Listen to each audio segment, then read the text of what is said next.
நாம் வாசிப்போம். சங்கீத புஸ்தகம் 62வது சங்கீதம் 5வது வசனத்தை ஒருவர் வாசிப்போம். என் ஆத்துமாவே தேவனையை நோக்கி அமர்ந்திரு, நான் நம்புகிறது அவராலே வரும். இப்பொழுது வாசிக்க கேட்ட இந்த வார்த்தை மூலமாக தேவன் நம்மோடு ஒவ்வொரு இருதயங்களிலும் பேசும்படியாக நாம் ஜெபிப்போம். எங்கள் அன்பின் இயேசுவே, நாங்கள் உம்மை துதிக்கிறோம், ஸ்தோத்தரிக்கிறோம். அப்பா, இப்பொழுது நாங்கள் வாசிக்க கேட்ட இந்த வார்த்தையின் மூலமாக நீங்க பேசுங்க கர்த்தாவே. ஒவ்வொரு ஆண்டவரை இருதயங்களிலும் கர்த்தாவுடைய ஜீவனுள்ள வார்த்தைகள் உள் பிரவேசிக்கட்டும் கர்த்தாவே. ஆண்டவரை நீங்க பேசுங்க, நாங்கள் கேட்கிறோம். ஆண்டவரே கர்த்தாவே, நடு ராத்திரியிலே பவுலும் சீலாவும் பாடி துதித்த பொழுது கர்த்தாவே அந்த இடம் அசைந்தது, அனைவருடைய பாவ கட்டுகளும் அருந்தது கர்த்தாவே. ஸ்தோத்திரம். அதுபோல கர்த்தாவே இந்த ராத்திரி இந்த வேளையில கர்த்தாவே உடைய வார்த்தையின் மூலமாக ஆண்டவரை நீங்க பேசுங்க. உடைய வார்த்தை ஒவ்வொருவரையும் உயிர்ப்பிக்கட்டும், ஒவ்வொருவரையும் விடுவிக்கட்டும் கர்த்தாவே. ஸ்தோத்திரம். ஆண்டவரே இப்பொழுது நீங்க கர்த்தாவே நீங்க பேசுங்க, நாங்கள் கேட்கிறோம். இயேசு கிறிஸ்துவின் மூலமாய் வேண்டிக் கொள்கிறோம் எங்க நல்ல பிதாவே, ஆமென். கர்த்தருடைய பரிசுத்த நாமத்திற்கு மகிமை உண்டாவதாக. இப்பொழுது வாசிக்க கேட்ட இந்த வசனத்துல நாம் பார்க்கிறோம், என் ஆத்துமாவே தேவனையே நோக்கி அமர்ந்திரு, நான் நம்புகிறது அவராலே வரும் என்று நாம் வாசிக்க கேட்டோம். கர்த்தருடைய பரிசுத்த நாமத்திற்கு மகிமை உண்டாவதாக. சங்கீத பகுதியில் நாம் பார்க்கிறோம் தாவீதின் சங்கீதம், சாலமோனின் சங்கீதம். அப்ப ஒவ்வொரு சங்கீதத்தை பார்க்கும்போது எந்த சூழ்நிலையில இது எழுதப்பட்டிருந்தது என்று நாம் இந்த தலைப்பை நம்ம பார்த்து நிறுத்தி நிதானித்து நம்ம அதை வாசிக்கும் பொழுது எந்த சூழ்நிலையில எழுதப்பட்டிருக்கு என்று நாம் பார்த்து நாம் வாசிக்க வேண்டும். கர்த்தருக்கு ஸ்தோத்திரம். இப்பொழுது வாசிக்க கேட்ட இந்த வசனம் தாவீதின் சங்கீதம் என்று நாம் பார்க்கிறோம். கர்த்தருக்கு ஸ்தோத்திரம். இந்த தாவீது ராஜா தான் சொல்றாரு, என் ஆத்மாவே, அவருக்குள்ள இருக்கிற ஆத்மாவே நோக்கி அவர் சொல்றாரு, என் ஆத்மாவே தேவனையே நோக்கி அமர்ந்திரு. ஏன் நீ கலங்குகிற, ஏன் நீ பயப்படுற, ஏன் நீ கலக்கத்தோடு இருக்கிற? என் ஆத்மாவே நீ ஏன் கலங்குற? கலங்காத, நம்ம அமைதியா இருப்போம். இந்த இடத்துல அதான் பார்க்கிறோம், நீ அமர்ந்துரு. எங்க அமர்ந்திருக்கணுமா சொல்லுங்க, எங்க அமர்ந்திருக்கணும்? தேவ சமூகத்துல நாம் அமர்ந்திருக்க வேண்டும். என் ஆத்மாவை தேவனையே நோக்கி அமர்ந்திரு, தேவனையே நோக்கி நீ தேவ சமூகத்துல அமர்ந்திரு. நான் நம்புகிறது அவராலே வரும். நான் ஒவ்வொருவரும் ஒவ்வொரு நம்பிக்கை இருக்கும் கர்த்தர் மேல. கர்த்தர் தான் நான் நம்பிக்கை, நம்பிக்கை விசுவாசம், இவை அன்பு, இவைகளில் அன்பே பெரியது என்று நாம் பார்க்கிறோம். கர்த்தருக்கு ஸ்தோத்திரம். அந்த தாவீது ராஜா அப்படியாவது சொல்றாரு. இந்த தாவீது ராஜா தான் பெரிய கோடீஸ்வரன் பாருங்க. ஆடுகளுக்கு பின்னாடி தெரிந்த இந்த தாவீதை இஸ்ரவேல் ஜனங்களை மேய்க்கும்படியாக ஆண்டவர் ஆட்டு தொழுவத்திலிருந்து அவர் தூக்கி எடுத்தார். யார? தாவீது ராஜாவை. இந்த தாவீது தான் ராஜாவாக்கிட்டாரு. அவருக்கு போராட்டம். ஒரு ராஜாவா இருந்தா நிம்மதியா இருக்க முடியுமா பாருங்க? அவனுக்கு போராட்டம் உண்டு. ஒரு முதலமைச்சரோ பிரதமரோ இருந்தாலும் நம்ம நினைக்கிறோம் அவருக்கு முதலமைச்சருப்பா, பணம் இருக்கு, எல்லாம் இருக்கு. அப்படி இல்லை, அவர்களுக்கும் போட்டி இருக்கும். விரோதிக பிசாசுகள் அநேக விரோதி சத்துருக்கள் இருக்கத்தான் செய்யும். கர்த்தருக்கு சோதரம். இந்த தாவீது ராஜாவுக்கு பாருங்க அந்த அப்படியே ஒரு கலக்கத்தோடு இருக்கிறார். கர்த்தருக்கு ஸ்தோத்திரம். உன் வீட்டாரே உனக்கு சத்துரு. அதுபோல இந்த தாவீதுக்கு பாருங்க வேற யாரும் இல்லை, இந்த சவுலு தான். சவுலு யாரு? மாமனார் தான். யாருக்கு? தாவீதுக்கு. பாருங்க அப்படி கொல்றதுன்னு நினைக்கிறான். அவன் நினைக்கிறான் அவனுக்குள்ள இருக்கிற இந்த கிரியை, சவுலுக்குள்ள இருக்கிற இந்த கிரியை, இந்த பிசாஸ் பாருங்க. அப்படிப்பட்ட சூழ்நிலை, எத்தனவோ உபத்திரவங்கள், சோதனைகள் இந்த தாவீது ராஜாவுக்கு வந்தது. வரும்போதுதான், என்ன ஆண்டவர் என்னை ராஜாவாக்கு நீங்க இஸ்ரவேல் ஜனங்களை நடத்தி செல்வதற்கு இப்போ எவ்வளவு போராட்டம் வருது, எனக்கு ஒரு நாள் எனக்கு நிம்மதி இல்லை, துன்பத்து மேல துன்பம் வருது, நான் என்ன செய்வேன்? இந்த தாவீது புலம்பல. அவர் பார்த்தாரு, ஒரு முடிவு எடுத்து அவர் என்ன சொல்றாரு, என் ஆத்மாவே தேவனை நோக்கி அமர்ந்து ஏன் நீ புலம்புற, ஏன் புலம்பிக்கிட்டு இருக்க? நான் என்ன செஞ்சேன்? நல்லதுதான் நான் செய்கிறேன், யாருக்கும் நான் தீமை நினைக்கலையே, நான் என்ன செஞ்சேன்? ஏன் விரோதிக்கிறாங்க, ஏன் என்னை பகைக்கிறாங்க? நான் என்ன செஞ்சேன்? அவங்களுக்கு நல்லது தான் நான் செஞ்சேன், ஏன் இப்படி செய்கிறாங்க சொல்லிட்டு அது பாருங்களேன். அந்த குழப்பத்தில் இருக்கிற வேலையில் தான் ஆத்மாவை நோக்கி சொல்றார், என் ஆத்மாவே நீ தேவனை நோக்கி அமர்ந்துரு, ஏன் நீ குழப்பத்தோடு இருக்க? அவர் தான் ரட்சிக்கிற தேவன். அப்ப கர்த்தரை நோக்கி அமர்ந்துரு, தேவ சமூகத்தில் அமைதியில் ஆறு. ஏன் இப்படி? அதான் அந்த ஆத்மாவை நோக்கி தாவீது சொல்றார், நான் நம்புகிறது அவராலே வரும், நான் தேவனை மட்டும் நம்பி இருக்கிறேன், தேவன் தான் நம் நம்பிக்கை, அவர் என் நம்பிக்கையா இருக்கிறார், நான் நம்பினது ஒருபோது வீண் போகாது, என் நம்பிக்கை ஒருபோது வீண் போகாது. இந்த இடத்துல அதான் பார்க்கிறோம், நான் நம்புகிறது அவராலே வரும் என்று நாம் பார்க்கிறோம். கர்த்தருடைய பரிசுத்த நாமத்திற்கு மகிமை உண்டாகட்டும். இந்த 1வது வசனத்துல சங்கீத புஸ்தகம் 62வது சங்கீதத்துல இப்ப வாசித்தோமே, முதலாவது வசனத்தை நீங்க வாசிங்க.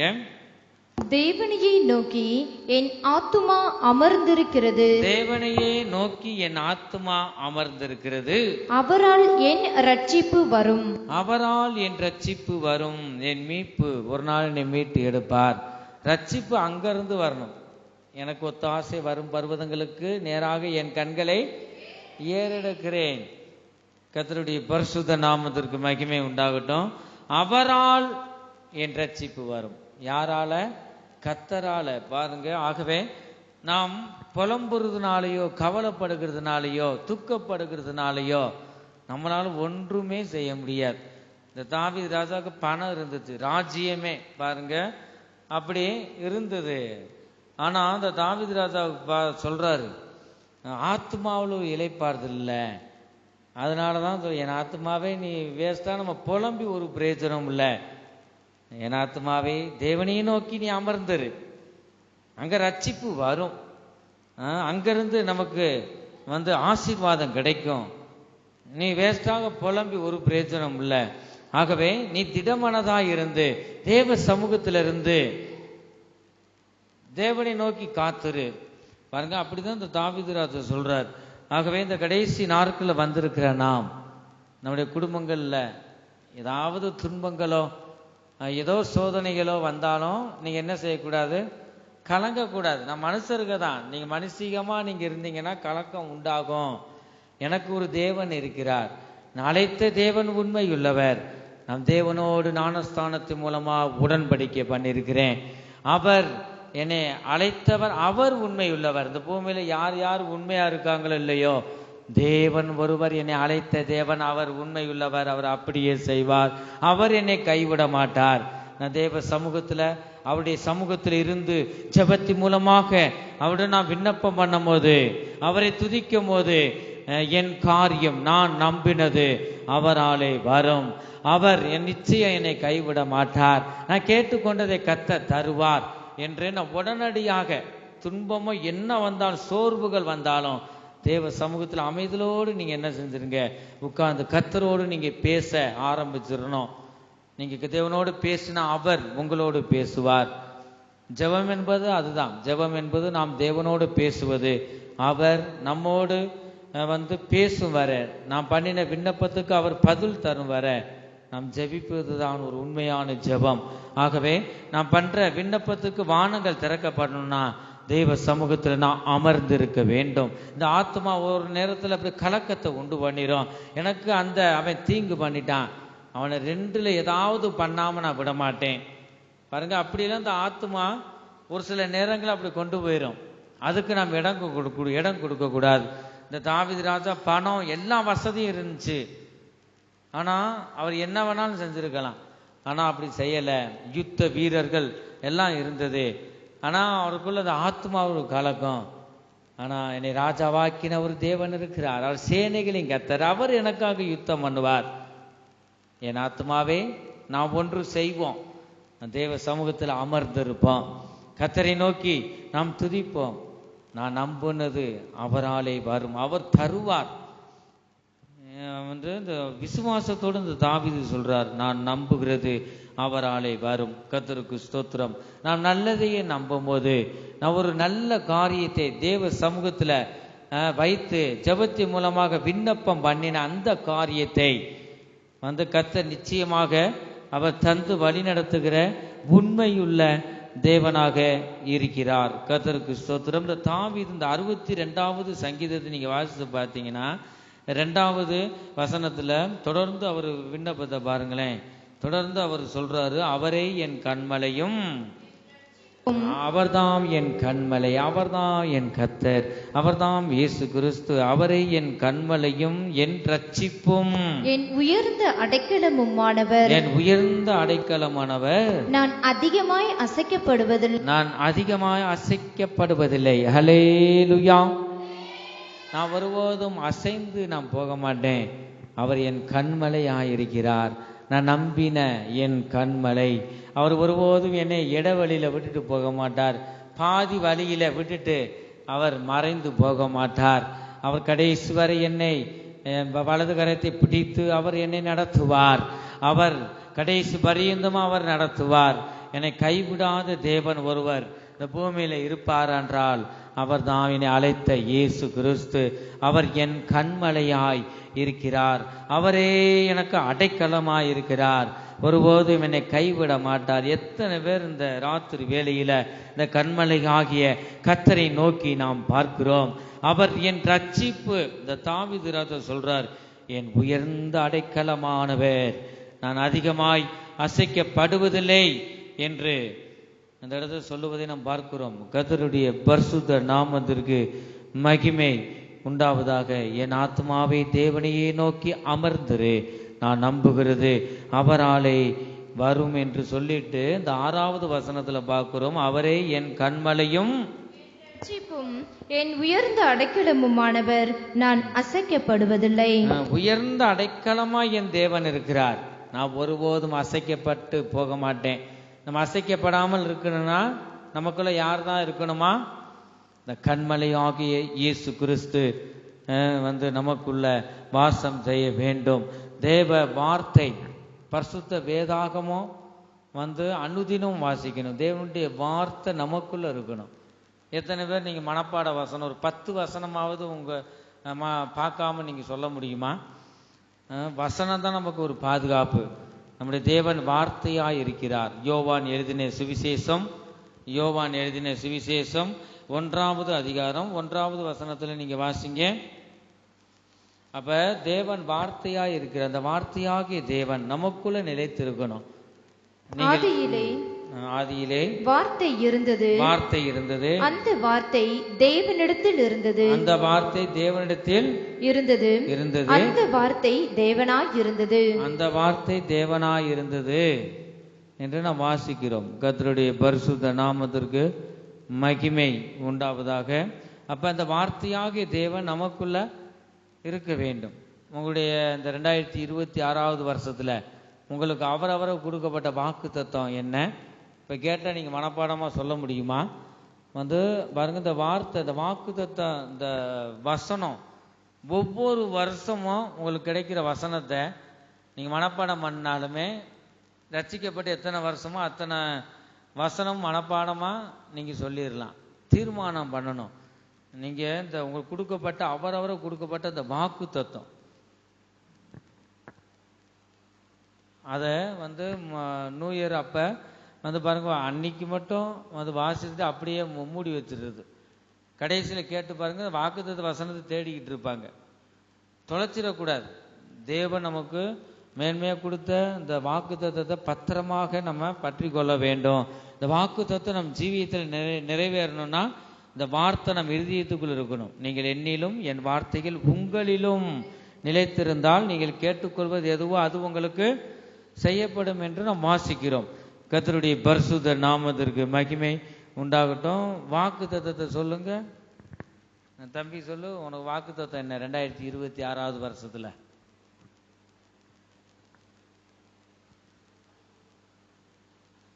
நல்லவரைக்கு ஆண்டவர் உணர்த்தினார், இந்த வாக்கு தத்துவத்தை கேளுன்னு சொல்லி. இந்த வாக்கு தத்துவத்தை நீங்க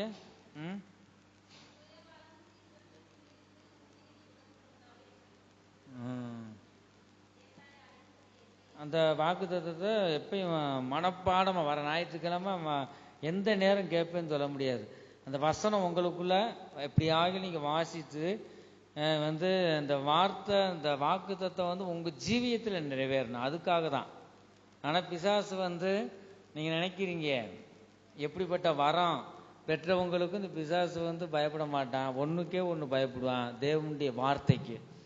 பாருங்க, இயேசு கிறிஸ்து அவரு பிதாவாகிய குமாரன் அந்த ஞானஸ்தானம் எடுத்து அவர் வனாந்தரத்தில் சோதிக்கப்படும் போது 40 நாள் அந்த இடத்துல நம்ம பார்க்கிறோம், அவருக்கு பசி உண்டாயிற்று. அதுக்கு பிறகு அந்த பிசாசினால் சோதிக்கப்படும் போது எதனால இயேசு கிறிஸ்து ஜெயித்தார்?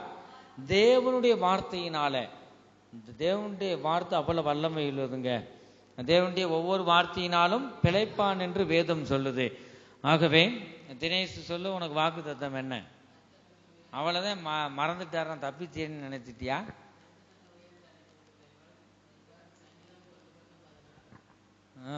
அப்ப இந்த வாக்கு தத்துவம் அப்படியே நம்ம இந்த 2026 ஒரு சிலர் விசுவாசி விட உங்களுக்கு கொடுக்கப்பட்ட வாக்கு தத்துவம் என் மனசுல பதிஞ்சிருச்சு பாருங்க. அந்த ஜெபிக்கிறதுனால அப்படி.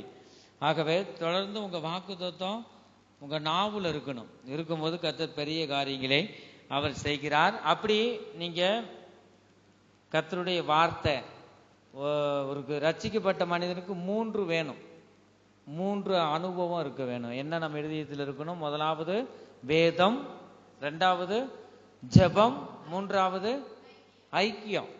தேவனுக்கு முன்பாக நம்ம ஐக்கியமா இருக்கிறோமா? அதுதான் முக்கியம். 3 ஒரு ரட்சிக்கப்பட்ட தேவனுடைய பிள்ளைகளுக்குள்ள காணப்பட வேண்டும். கர்த்தருடைய பரிசுத்த நாமத்திற்கு மகிமை உண்டாகட்டும். நாமே இந்த வேளையில நம்மை ஆராய்ந்து பார்ப்போமாக. அந்த பூமியில வருகிற காலமெல்லாம் பொல்லாத காலமா இருக்கிறது. கர்த்தருக்கு ஸ்தோத்திரம். நன்மை செய்தாலும் இந்த இடத்துல நம்ம பார்க்கிறோம், கர்த்தருக்கு ஸ்தோத்திரம், நன்மை செஞ்சாலும் அவங்களுக்கு நல்ல பேர் எடுக்க முடியாது. ஏன்னா இது கடைசி காலம். கடைசி காலத்துல வந்திருக்கிறோம். ஆண்டவர் நம்ம கொடுத்த இந்த வேலையில உண்மை உத்தமமாக செய்து தேவன் ஒருவர் பார்க்கிறார். அவருக்கு முன்பாக உண்மையாக போகணும். அநேகருடைய அன்பு தனிந்து போய்விடும் கடைசி நாட்கள்ல. பார்க்கிறோம், அநேகருடைய விசுவாசம் கூட மனுஷகுமாரன் வரும்போது அநேகருடைய விசுவாசத்தை காண்பாரோ. மனுஷகுமாரன் அநேகருடைய விசுவாசத்தை பாருங்க பார்க்க முடியல. கர்த்தருக்கு ஸ்தோத்திரம். அப்படிப்பட்ட நாட்கள்லாம் வரப்போகுது. அதுக்கு முன்பாக நாம் தப்பித்து கொள்ளணும்னா நாம் தேவ சமூகத்தில் இருந்து கர்த்தரை நோக்கி கூப்பிடணும். உங்க ஜெபத்தை ஆண்டவர் கேட்பார்.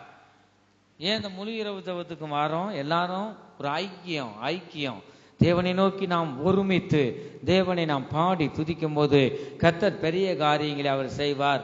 ஆகவே நீங்க வீடுகளில் இருந்து கர்த்தரை நோக்கி நீங்க கூப்பிடணும். உங்களுக்கு ஒரு சோர்வு வருதா, சரீரத்துல ஏதாவது பலவீனங்கள் இருக்கா, கர்த்தருக்கு ஸ்தோத்திரம், நீங்க உடனே உட்கார்ந்து கர்த்தரை நோக்கி நீங்க கூப்பிடும் போது ஆரம்பிக்கும் போது கர்த்தர் பெரிய காரியங்களை செய்வார். இந்த தாவீது ராஜாவுக்கு இராணுவம் நிறைய இருந்துச்சு பாருங்க. பெரிய பெரிய யுத்த வீரர்கள் நிறைய இருந்தது. கர்த்தருக்கு ஸ்தோத்திரம். பணம் பலம் எல்லாம் பெரிய பெரிய அரமனை அவ்வளவு இருந்தது. கர்த்தருக்கு ஸ்தோத்திரம். யாரையும் இந்த தாவீது நாடி போகல. அவர் என்னதான் செஞ்சாரு? அப்படி ஆத்மா வியாகுலப்படும் போது, அவருக்கு ஒரு துன்பங்கள் வரும்போது அவருடைய ஆத்மாவே நோக்கி அவர் சொல்றாரு, என் ஆத்மாவே நீ நம்ம கலக்கப்பட்ட துன்பப்பட்டு ஒன்றும் செய்ய முடியாது. நம்ம தேவ சமூகத்தை காத்திருப்போம். அவர் தான் நமக்கு உதவி செய்யணும். இந்த சரீரத்தில் என்னென்ன இருக்கு? ஆவி, ஆத்மா, சரீரம்.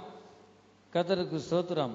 ஆகவே இந்த தாவீது அப்ப பழைய ஏற்பாடு இது. புதிய ஏற்பாடு காலத்துல நம்ம எவ்வளவு தீவிரமா இருக்க வேண்டாம், தீவிரமா இருக்க வேண்டும். கர்த்தருக்கு ஸ்தோத்திரம். அவர் சொல்றாரு, ஆத்மாவே நீ மௌனமாயிரு, புலம்பாத. ஒரு சிலர் ஏதாவது ஒன்று வந்துருச்சுன்னா அப்படியே குழப்பத்தின், அது ஒரு குழப்பத்தின் ஆவி என்று வேதம் சொல்லுது. புலம்புகிறதுனால நான் ஒன்றும் செய்ய முடியாது. கர்த்தருக்கு ஸ்தோத்திரம். தேவனுக்கு தெரியும். தேவனுக்கு தெரியாம தலையில இருக்கிற முடியாமல் என்ன செய்யாது. கீழே விழாது என்று வேதம் சொல்லுது. கர்த்தருக்கு ஸ்தோத்திரம். நாம் அந்த தேவ சமூகத்தில் அமர்ந்திருந்து ஒரு அமைதல் நமக்கு வேணும். படபடபட சண்டையை போட்டு என்ன செய்வாங்க, ஏதாவது ஒன்று இதாகிறோம். அப்படி இருக்கக்கூடாது.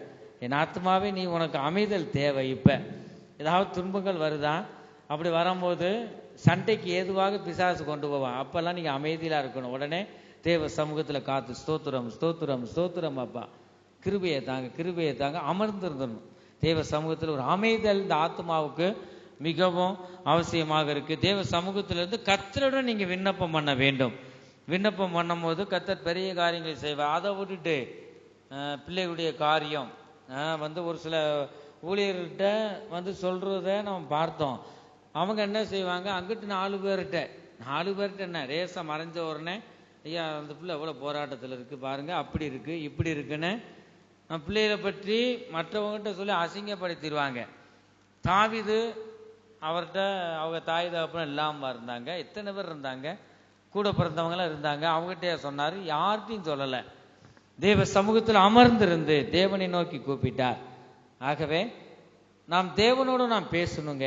தேவனோடு யாருக்கும் கொடுக்காத சிலாக்கியத்தை ஆண்டவர் தந்திருக்கிறார். ஜெபத்தின் மூலமாக தேவனோடு நாம் பேசும்போது தேவ சமூகத்தில் அமர்ந்திருந்து நாம் சிந்திக்க வேண்டும். நான் பல நேரங்கள்லையும் உட்கார்ந்து ஏன் இப்படி என் வாழ்க்கையில் ஏன் இப்படி ஆண்டவரே உடைய ஊழியத்தை செய்கிறேன், ஏதாவது உங்களை துக்கப்படுக்கிற விதமாக ஏதாவது செஞ்சிருக்கலாமா, செஞ்சிருக்கிறானா, ஏன் ஊழியத்தின் பாதையில் எப்படி தொட்டு நான் சிந்திப்பேன். அமைதியோடு உட்கார்ந்து நாம் சிந்திக்கணும். எதை நாம் திருத்தி கொள்ளணுமோ அதை நாம் திருத்தி கொண்டு இந்த பரிசுத்த பாதையில செல்வதற்கு நம்ம அர்ப்பணிக்க வேண்டும்.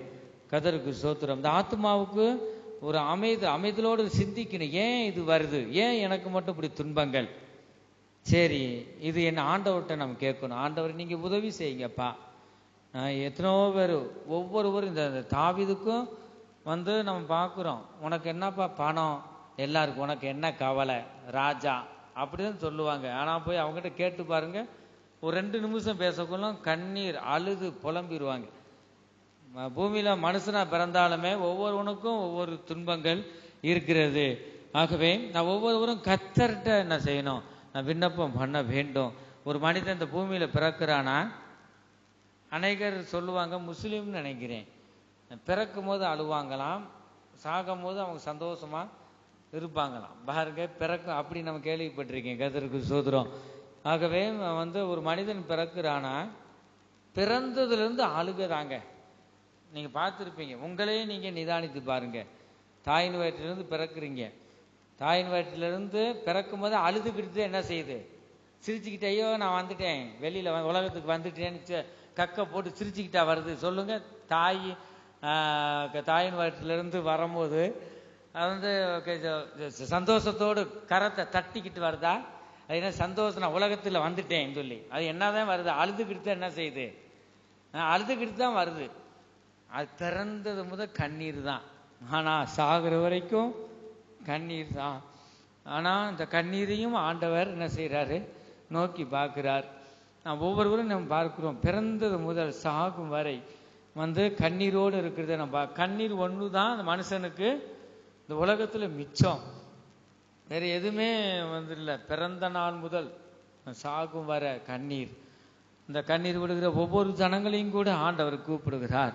வருத்தப்பட்டு பாரம் சுமக்கிறவர்களை நீங்கள் எல்லாரும் இடத்தில் வாருங்கள், நான் உங்களுக்கு இளைப்பாறுதல் தருகிறேன் என்று அவர் ஒவ்வொரு மனிதனையும் அவர் அழைக்கிறார். என் ஜனமே, நீ வருத்தத்தோடு நீ காணப்படலாம். நீ பிறந்தது முதல் பிறந்த நாள் முதல் நீ கண்ணீரோடு, இந்நாள் வரைக்கும் நீ கண்ணீரோடு நீ காணப்படலாம். உன் கண்ணீரை துடைக்க என் தேவன் வல்லமையுள்ளவர். அவர் உன்னை காண்கிற தேவனாய் இருக்கிறார். உன் சூழ்நிலையை அவர் பார்க்கிறார். அவர் மனுஷர் உன்னை கைவிட்டு போகலாம், அவர் உன்னை கைவிட மாட்டார். நீ அவர்களை நம்பி இருந்துக்கலாம், அவங்க கூட இந்த உலகத்தை விட்டு அவங்க போய்விடலாம், ஆனா தேவன் உன்னை கைவிட மாட்டார். அவர் உன் நினைவாய் இருக்கிறார். அவர் உன்னை ஒருபோதும் மறப்பதில்லை. உன் கண்ணீரை அவர் காண்கிற தேவனாய் இருக்கிறார். ஒவ்வொரு குடும்பங்களிலும் பார்த்தாலும் பாருங்க ஒவ்வொரு சோதனைகள், பாடுகள், அவங்க கடந்து வந்த இந்த பாடுகளை வந்து பார்க்கும்போது அதெல்லாம் நீங்க ரட்சிக்கப்பட்டவங்கலாம் இதெல்லாம் நீங்க சொல்லணும். கர்த்தருக்கு ஸ்தோத்திரம். நீங்க பட்ட பாடுகளை வந்து இதெல்லாம் நீங்க சொல்லணும். ஒவ்வொன்றும் நாம் பார்க்கிறோம். கர்த்தருடைய பரிசுத்த நாமத்திற்கு மகிமை உண்டாகட்டும். வந்து அந்த எவ்வளவு கஷ்டங்கள் பாருங்க. ஆனா ஆண்டவரே சொல்றார், உலகத்துல உங்களுக்கு என்ன உண்டு? உபத்திரவங்கள் உண்டு, திடன் கொள்ளுங்கள், ஆனால் நான் உங்களோடு கூட இருக்கிறேன் என்று சொன்னாரே. அந்த தேவனை நாம் பிடித்து கொள்ள வேண்டும்.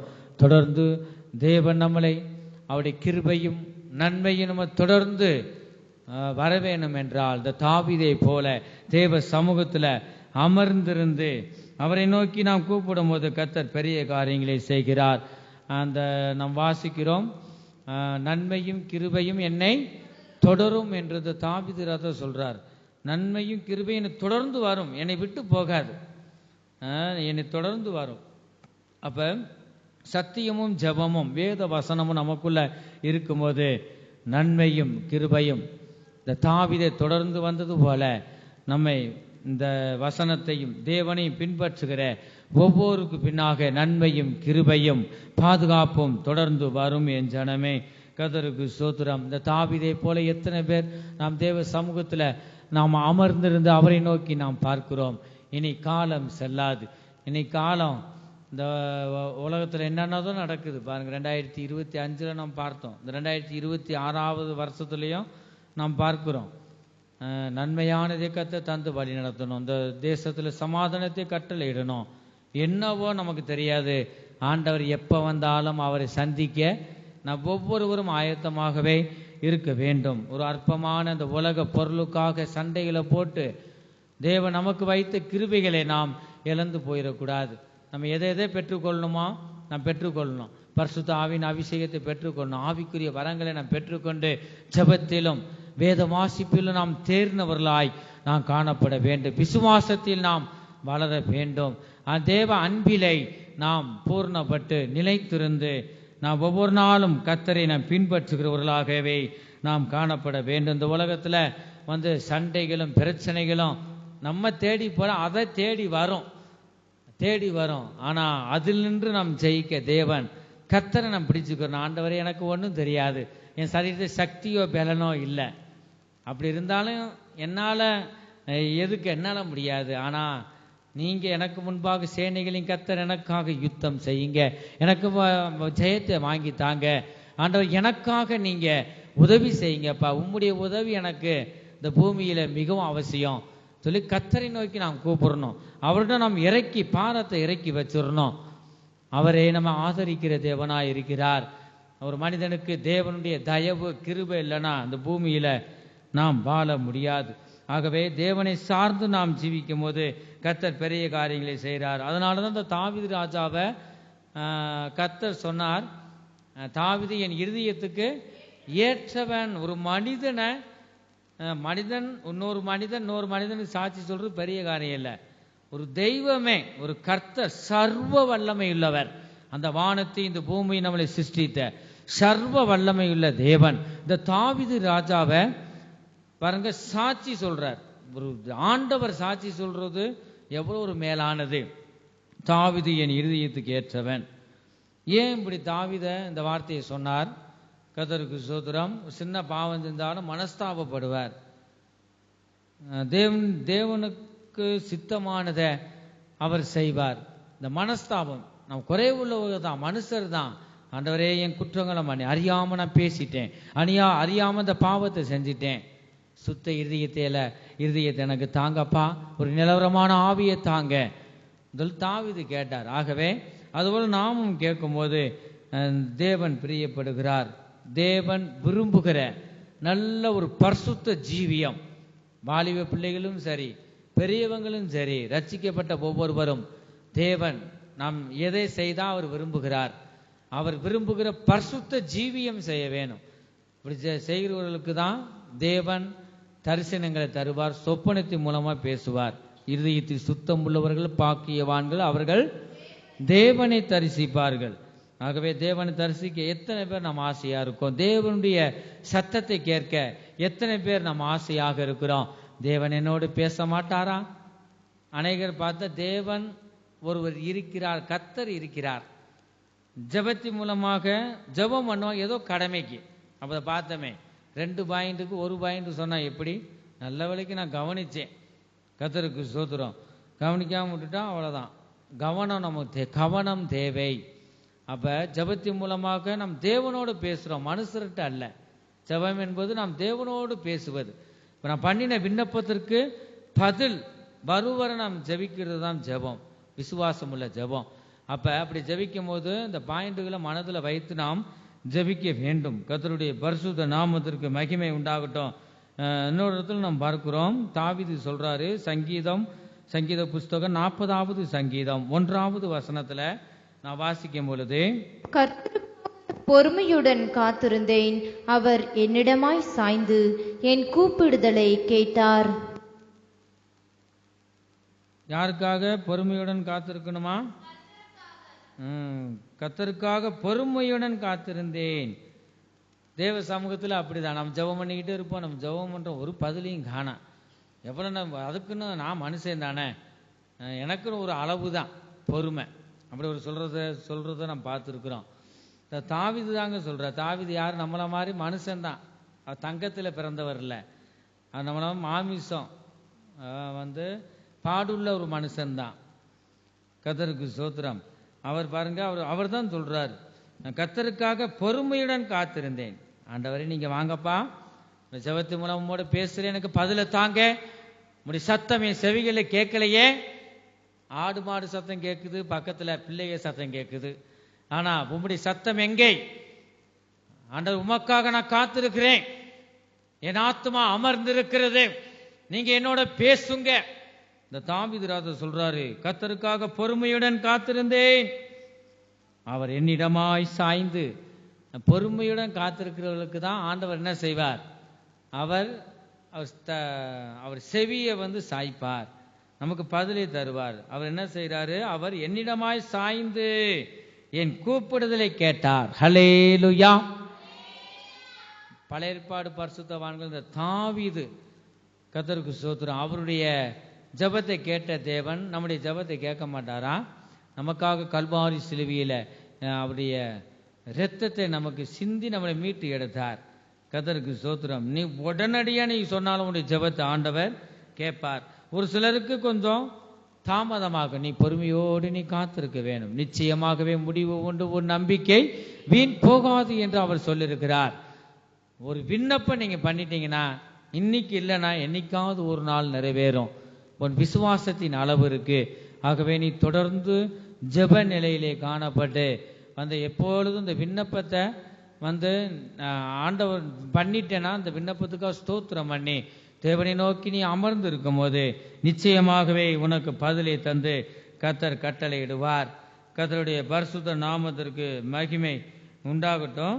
இந்த 2வது வசனத்துல சொல்றாரு, பயங்கரமான குழியிலும் சேற்றிலுமிருந்து என்னை தூக்கி எடுத்து என் கால்களை கண்மலையின் மேல் நிறுத்தி என் அடிகளை கொலையான பாவமாகி இந்த சேற்றில தூக்கி எடுத்த தேவன் நாம் பண்ணி சின்ன ஒரு விண்ணப்பத்தை கேட்க மாட்டாரா?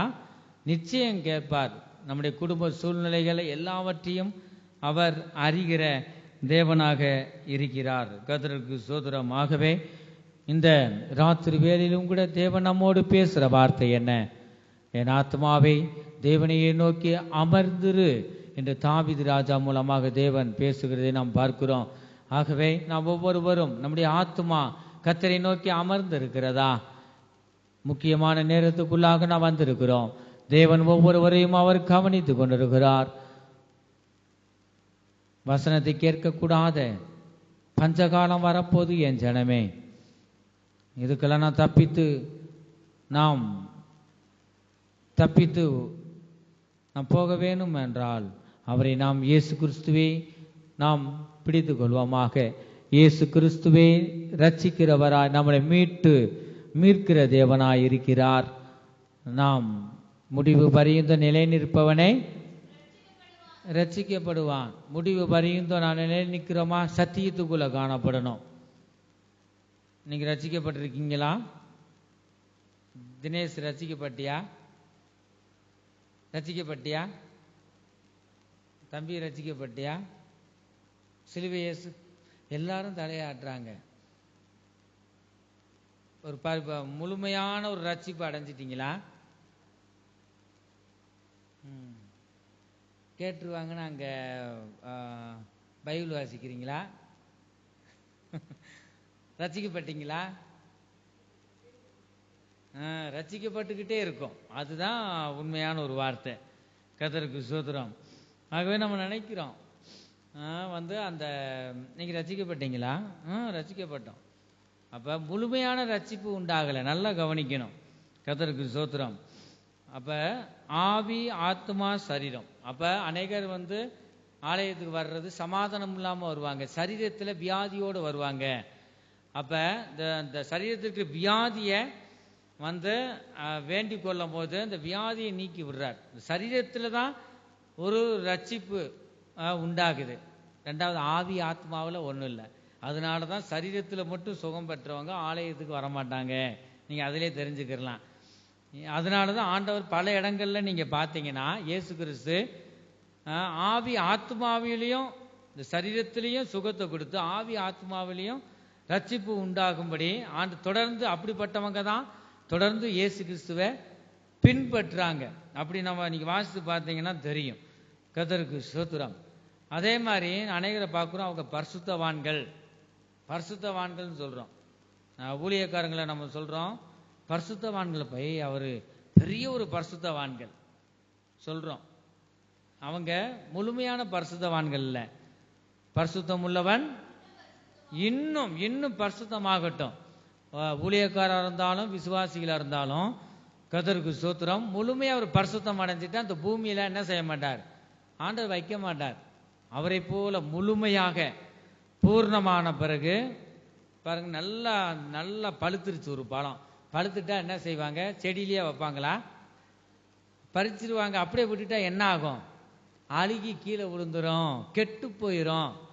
அதனால தான் அநேக ஊழியக்காரங்களையும் பார்க்கும்போது நல்லா பூர்ணப்படும் போது அந்த நேரத்தில் ஒரு சில நேரங்களில் அவங்க ஆண்டவர் இன்னும் ஜீவனை ஆண்டவர் கூப்பிட்டுருப்பார், இன்னும் வாழ ஆசை எனக்கு. பாருங்க, ஆண்டவர் கூப்பிடும்போது ஓடி போயிடணும். அவர் சொல்லும் போது அவங்க பிறகு எத்தனையோ பேர் கெட்டு போய் ஊழியத்தை விட்டு வெளியில் பரிதாபமாக இருக்குது. நினைக்கும் போது அழுகையாகத்தான் வருது. கர்த்தருக்கு ஸ்தோத்திரம். மதுரையில் ஒரு ஹோட்டலில் நல்லா ஊழியம் பார்த்தவர் தான். பைபிள் காலேஜ் முடிச்சிட்டார். ஆனால் பைபிள் காலேஜ் மட்டும் முடிச்சுட்டு வந்துட்டா ஊழியக்காரன்னு அந்த பட்டம் கொடுத்த உடனே நிறைய ஒரு சிலர் வராங்க. அதெல்லாம் ஆண்டவர் பேசணும். அதெல்லாம் ஒரு பகுதி தான் பைபிள் காலேஜ் படிக்கிறதுலாம். முதலாவது தேவன் அழைத்திருக்கணும். தேவன் அழைப்பு பாருங்க. இந்த சகோதரன் அப்படி தான் பகவான் கண்ணீர் வந்துருச்சு. நான் கூட கவனிக்கல. கூட வந்த ஊழியக்காரர் சப்பலை பண்ணிக்கிட்டு இருக்காருங்க. கர்த்தருக்கு ஸ்தோத்திரம். துக்கமாக போச்சு அந்த ஊழியக்காரர் நிலைமையை பார்த்தீங்களா? பைபிள் காலேஜ் முடித்து கல்யாணம் ஆகலை அந்த தம்பிக்கு. வகுத்து பிழப்புக்கு இப்படியாவது என்ன செய்யணும்னு சொல்லிட்டு பைபிள் காலேஜ் முடிச்சுட்டு பாருங்க அந்த என்னதான் இருந்தால் ஊழியம் பார்த்துட்டு 2 வருஷமோ 3 வருஷமோ பார்த்துருக்கான். பரிதாபம். கர்த்தருக்கு ஸ்தோத்திரம். அடையாளமே தெரியல. எவ்வளோ துக்கமாக இருக்குன்னு பாருங்க. கர்த்தருக்கு ஸ்தோத்திரம்.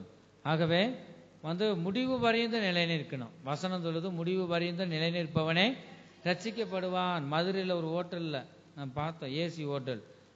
இன்னொரு ஊழியக்காரர் என்னை கூப்பிட்டு போனார். ஏசி ஹோட்டல்னு சாப்பிட விரும்ப மாட்டேன். அவர் கூப்பிடும் போது என்ன செய்யன்னு சொல்லிட்டு எல்லாம் துக்கப்படுவார்னு போனேன். அங்கே உள்ள அந்த சகோதரனை பார்க்கும்போது துக்கமாக போச்சு. கர்த்தருக்கு ஸ்தோத்திரம். ஆகவே ஆண்டவர் எவ்வளோ துக்கப்படுவார்னு பாருங்க. அப்படிலாம் இருக்குது. கடைசி காலத்தில் இப்படிப்பட்ட சூழ்நிலையெல்லாம் அப்படிதான் சம்பவிக்கிறத நம்ம பார்க்குறோம்.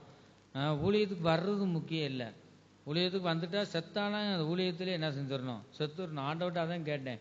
இந்த மண்டை ஊழியத்துக்கு ஊழியத்தில் தான் இந்த மண்ணில் போகிற வரைக்கும் ஊழியம்தான். இப்போ அர்ப்பணித்து தான் நான் வந்தேன். இப்போ 11-12 வருஷம் ஆக போகுது. கர்த்தருக்கு ஸ்தோத்திரம். ஆகவே முடிவு வரையும் சத்தியத்தில் நிலை நிற்கணுங்க. அதான் முக்கியம். இடையில இந்த சகோதரனை பார்க்கும்போது இடையிலேயே இப்படிப்பட்ட எவ்வளோ ஆராதனை நடத்திருப்பான். எவ்வளோ இப்போ இடையில பரிதாபமாக போச்சே. எங்களை கண்ட உடனே வந்துட்டு என் கூட வந்த பாஸ்டர் தான் அதிக பழக்கம் அவருக்கு. அப்படியே பார்த்த உடனே உள்ள தலையை கவர்ந்துக்கிட்டு வெக்கம் பார்க்க முடியல. கண்ணீர் விட்டேன். சகோதரன் நாங்கள் ஒரு பக்கம் கண்ணீர் விடுறோம். அப்படியே உள்ளே போயிட்டான். உள்ளே வந்தோம், ரெண்டாவது வெளியில் வரவே இல்லை. எப்படா நான் போவது பாருங்க. அப்படி வந்து எப்படியாவது ஜோமுனிட்டு தான் வந்த மனசுக்குள்ள. ஆண்டவரே பாருங்க, அப்படி ஒரு மனிதனுடைய முடிவு சம்பூர்ணமாக இருக்கணும். கர்த்தருக்கு ஸ்தோத்திரம். அந்த ஊழியத்திலும் கூட இப்படி இருக்குங்க. ஊழியத்திலும் கூட இப்படி இருக்கு. ஆகவே நீங்கள் நினைக்கலாம் ஊழியக்கார் பாஸ்டர்னா பெரிய ஒரு பட்டம், நம்மளும் இந்த மாதிரி பாஸ்டர் மாதிரி போய் இந்த மாதிரி செய்யலான்னு ஆசைப்படுறாங்க. ஆசை எதை கெடுக்கும்? பிளப்பை கெடுத்துரும். அநேகர் அப்படிதான்.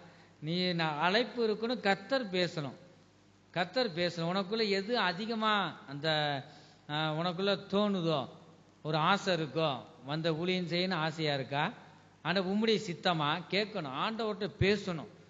ஒரு தடவைக்கு 2-3 தடவை பேசி பிறகு அப்படிதான் வந்து ஊழியத்துக்கு ஆண்டவரை உன்னை கொண்டு வந்துருவார். அப்படிதானே வந்திருக்கிறோம். கர்த்தருக்கு ஸ்தோத்திரம்.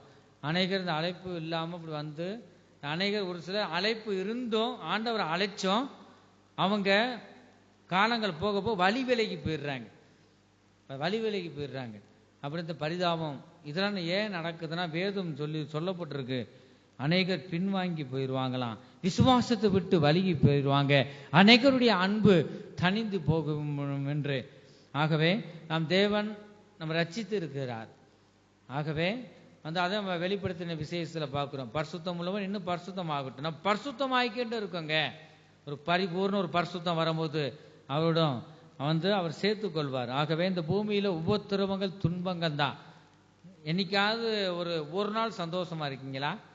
இருக்கவே முடியாது. கர்த்தர் நமக்குள்ள இருந்தால் மாத்திரமே சந்தோஷமா இருக்க முடியும். அதை கர்த்தருக்குள்ள நீங்க சந்தோஷமா இருங்கள், சந்தோஷமா இருங்கள் என்று மறுபடியும் உங்களுக்கு சொல்லுகிறேன். கர்த்தருடைய வார்த்தை தேவன் நமக்குள்ள இருந்தால் மாத்திரமே நமக்குள்ள சந்தோஷம் பொங்கி வழியும். கர்த்தருக்கு ஸ்தோத்திரம். அதனாலதான் நீங்க அனுதினமும் கர்த்தரோடு நீங்க பேசுங்க. அவர் உங்களோட பேசட்டும். சொப்பனத்தின் மூலமா தேவன் உங்களோட பேசட்டும். ஒவ்வொருவரும் அப்படி இருக்கும் போதுதான் இந்த பூமியில நான் வாழ முடியும். இல்லைன்னா வந்து இந்த பூமியில வாழ்றது ரொம்ப அரிது. கர்த்தருக்கு ஸ்தோத்திரம். கர்த்தருக்குள்ள இருந்து நாம் இருக்கும்போது கர்த்தருடைய பாதுகாப்பு, தயவு எல்லாம் கிடைக்கும். ஆகவே இந்த வேளையிலும் கூட தாவீதை போல எத்தனை பேர் நாம் உண்மை உத்தமமாக ஜீவிக்க நாம் வாஞ்சிக்கிறோம். கர்த்தருக்கு ஸ்தோத்திரம். தாவீது என் இருதயத்துக்கு ஏற்றவன் என்று சொன்னாரே, நம்மளை குறித்து எத்தனை பேர் ஆண்டவர் அப்படி சொல்ல முடியும்? தேவன் விரும்புகிற ஒரு பரிசுத்த ஜீவியம் செய்கிறோமா? ஒரு உண்மை உத்தம இருதயம் நமக்குள்ள இருக்கிறதா? எல்லாரையும் எழுந்து நிற்பமாக. இந்த வேளையில கர்த்தரை நோக்கி நாம் பார்ப்போமாக. கர்த்தாவே என்னை நோக்கி பாரும். ஆண்டவரே ஒரு விசை கர்த்தாவே, ஆண்டவர் என்னை கழுவி சுத்திகரியும், உடைய பரிசுத்தமுள்ள இரத்தம் என்னை கழுவி சுத்திகரிக்கட்டும் என்று நீ சொல்லுவாயா? ஹல்லேலூயா, ஹல்லேலூயா, ஆமென், ஆமென், ஆமென். ஹல்லேலூயா. ஷகலகதுரபகதுடா. ஆவியானவரே, பரிசுத்த ஆவியானவரே, ஸ்தோத்திரம் அப்பா. இயேசுவே மே துதிக்கிறோம், ஸ்தோத்திரிக்கிறோம். ஹல்லேலூயா. ஆண்டவரே, என் ஆத்மாவே தேவனையே நோக்கி அமர்ந்திரு, நான் நம்புகிறது அவராலே வரும் என்று தாவீது ராஜா சொன்னாரே. அல்லேலூயா. நம்முடைய ஒவ்வொரு ஆத்மாவும் கர்த்தரை நோக்கி அமர்ந்திருக்கட்டும், தேவ சமூகத்தில் அமர்ந்திருக்கட்டும், கர்த்தரை நோக்கி பார்க்கட்டும், தேவ சத்தத்தை நம்ம செவிகள் கேட்கட்டும். கர்த்தர் சமாதான பிரபுவாய் நமக்கு வெளிப்படுவார், நீதியின் ராஜாவாய் வெளிப்படுவார், நமக்கு பதிலை தரும் தேவனாய் வெளிப்படுவார். நீ கலங்க வேண்டாம், நீ பயப்பட வேண்டாம், திடமனதாய் இருந்து கர்த்தருக்கே நீ காத்திரே. தாவீது ராஜா சொன்னாரே, நான் நம்புகிறது அவராலே வரும் என்று. அவரே நம் கண்மலையாய் இருக்கிறார், அவரே நம்முடைய அடைக்கலமாய் இருக்கிறார், அவரே நமக்கு கேடகமாய் பாதுகாப்பாய் இருக்கிறார். இந்த வேளையில் நம்மை அர்ப்பணிப்பமாக, ஆவி ஆத்மா சரீரத்தையும் ஜீவ வழியாக நாம் ஒப்பு கொடுப்போமாக. இதுவே தேவனுக்கு நாம் செய்யத்தக்க புத்தி இல்ல ஆராதனையாய் இருக்கிறது. தேவ சமூகத்துல நாம் அமர்ந்திருக்கிறோம், அவரை நோக்கி நாம் கூப்பிடுவோமாக. கர்த்தாவே, ஆண்டவரே, நீர் எனக்கு பதிலை தாங்க, நீங்க எனக்கு உதவி செய்யுங்க, நீங்க பெரிய காரியங்களை செய்யுங்க. ஆண்டவரே ஸ்தோத்திரம் என்று அவரை நோக்கி நீ கூப்பிடுவாயா? உன் வீடு கட்டப்பட கர்த்தரை நோக்கி நீ கூப்பிடு. கர்த்தர் உனக்கு உதவி செய்ய வல்லமையுள்ளவராய் இருக்கிறார். சோதிக்கப்படுபவர்களுக்கு அவர் உதவி செய்ய வல்லமையுள்ள தேவனாய் இருக்கிறார். அவர் சமாதான பிரபு, நீதியின் ராஜா. அவர் சர்வ வல்லமையுள்ள தேவன், நம்மை காண்கிற தேவன். அவரை நோக்கி நாம் கூப்பிடுவோமாக.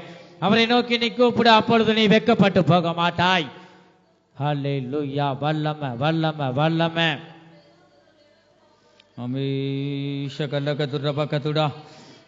அர்ப்பணிப்போம். நம்ம ஒவ்வொருவரையும் நாம் அர்ப்பணிப்போமாக.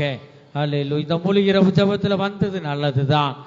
இந்த முடிவில் தேவனுடைய ஆசீர்வாதத்தை நாம் பெற்றுக்கொள்வோமாக. ஹல்லேலூயா. கர்த்தர் உங்களை ஒவ்வொருவரையும் நம்மை கர்த்தர் நேசிக்கிறார். அவர் கைவிடாத தேவனாய் பேசுகிறார். உன்னை அறிந்த தேவன் பேசுகிறார். உன் உணர்வுகளை அறிந்த தேவன் பேசுகிறார். அவர் ஒருபோதும் உன்னை கைவிட மாட்டார். ஹல்லேலூயா ஹல்லேலூயா. வல்லமை வல்லமை.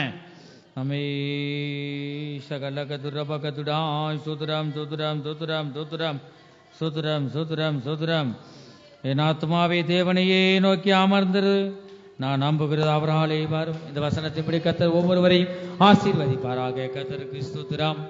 ஆத்துமாவே கர்த்தரையே நோக்கி அமர்ந்திரு. ஆத்துமாவே கர்த்தரையே நோக்கி அமர்ந்திரு.